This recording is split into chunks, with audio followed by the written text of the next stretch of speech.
અમદાવાદના અસામાજિક તત્વોને જાણે કાયદાની તો હવે કોઈ બીક જ નથી રહી. આ વ્યક્તિ એટલો ખૂંખાર થઈ ગયો છે કે જે જાહેરમાં ઇન્સ્ટાગ્રામ ઉપર વિડીયો અપલોડ કરીને ઠાકોર સમાજને મા બેન ઉપર ગાળો બોલી રહ્યો છે, વાલ્મીકી સમાજનું અપમાન કરી રહ્યો છે અને છતાં પણ બધા જ લોકો ચૂપ છે. શું આ વ્યક્તિ ઉપર કોઈ મોટા પોલિટિશિયનનો હાથ છે? શું આ વ્યક્તિ ઉપર કોઈ મોટા બિઝનેસમેનનો હાથ છે? કે એને એટલી હિંમત આવી ગઈ છે કે હવે કોઈ પણ વ્યક્તિને જાહેરમાં કાંઈ પણ બોલીશ કે કોઈ પણ વ્યક્તિને હેરાન કરીશ કે કોઈ પણ વ્યક્તિ ઉપર હુમલો કરીશ, છતાં પણ કોઈ મારું કશું બગાડી શકશે નહીં.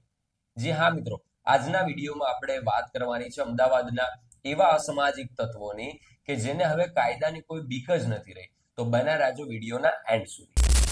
નમસ્કાર મિત્રો, હું છું આપણો દોસ્ત નીરવ વાઘેલા. બધાને જય માતાજી, જય મા ખોડિયારના આજના નવા વિડીયોમાં બધાનું હૃદયના ભાવથી સ્વાગત કરું છું.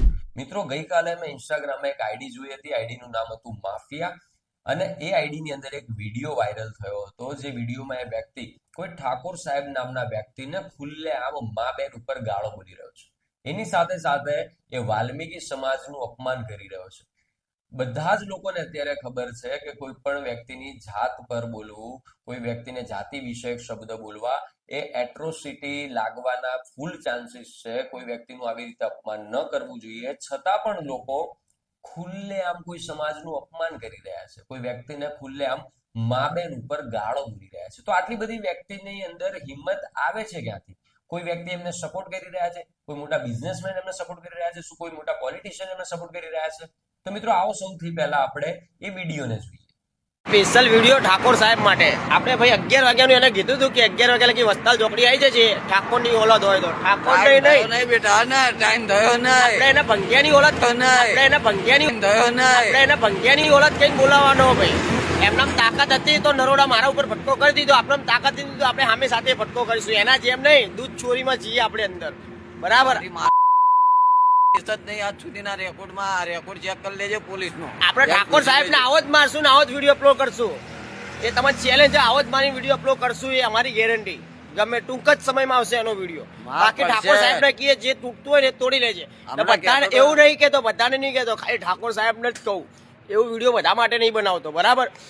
બાકી આપણે કેસ કર્યો નહીં, એમના તાકાત હોય તો કેસ ના કરતા, રૂપ લડી લોજો, બરાબર. આ તમારું ખાસ માટે, દૂધ ચોરી માટે. હો, મળજો બેટા, મળજો. એસટી આવવાનું કહેતો તો તારી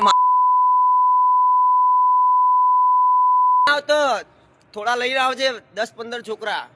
તારી બોરની. તો મિત્રો, આ વિડીયોમાં તમે જેમ જોયું કે વ્યક્તિ ખુલ્લેઆમ ઇન્સ્ટાગ્રામમાં અપલોડ કરીને કોઈ ઠાકોર સાહેબ નામના વ્યક્તિને ઓપન ચેલેન્જ આપી રહ્યો છે કે તે જ્યારે નરોડામાં મારી ઉપર હુમલો કરે એવી રીતે જ હું તારા ઉપર હુમલો કરીશ. ને સાથે સાથે એ મા બેન ઉપર ગાળો બોલી રહ્યો છે અને સાથે સાથે પાછો વાલ્મીકી સમાજનું અપમાન કરી રહ્યો છે. આ વ્યક્તિની અંદર આટલી બધી હિંમત ક્યાંથી આવે? આ બધા જ સવાલો અત્યારે ઉઠી રહ્યા છે પ્રશાસન ઉપર કે અમદાવાદની અંદર આવી ઘટનાઓ બને છે, છતાં પણ આપણું પોલીસ પ્રશાસન ને બધા જ લોકો સૂતા છે કેમ? એ લોકોને ડર શેનો છે? શું આ વ્યક્તિઓ ઉપર કોઈ મોટા એવા વ્યક્તિનો હાથ છે કે જે વ્યક્તિ પોલીસ પ્રશાસનને પણ દબાઈ રહ્યું છે? આ વ્યક્તિઓ ઉપર કોઈ એવા પોલિટિશિયનનો કે એવા બિઝનેસમેનનો હાથ છે કે જે સમાજને પણ દબાવી રહ્યું છે? કોઈ વ્યક્તિ આવા લોકોને પાઠ કેમ નથી બનાવી શકતા? કાયદાનું ભાન કેમ નથી કરાવી શકતા? અને મિત્રો, ખાલી આ એક જ વિડીયો નહીં, એની આઈડીમાં ઘણા બધા એવા વિડીયો છે કે જેમાં એને કાયદાનો ખુલ્લેઆમ ભંગ કર્યો છે. તો આવો એક નજર નાખીએ બધા જ વિડીયો ઉપર.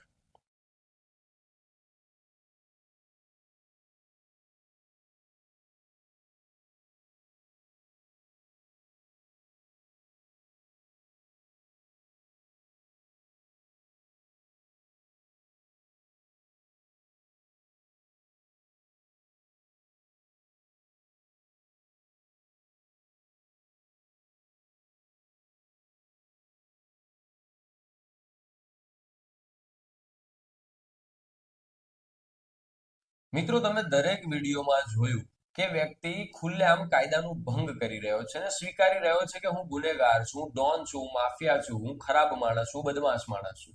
મિત્રો, ગાંધીના ગુજરાત કહેવાતા ગુજરાતમાં જ્યાં દારૂની બંધી છે, બધા જ લોકો એવું કહે છે કે ગુજરાતમાં દારૂની પરમિટ નથી, છતાં પણ આ વ્યક્તિ ખુલ્લેઆમ રોડ ઉપર દારૂ પી રહ્યો છે અને દારૂ પી રહ્યો છે, એની સ્ટોરી મૂકી રહ્યો છે, એની રીલ્સ મૂકી રહ્યો છે.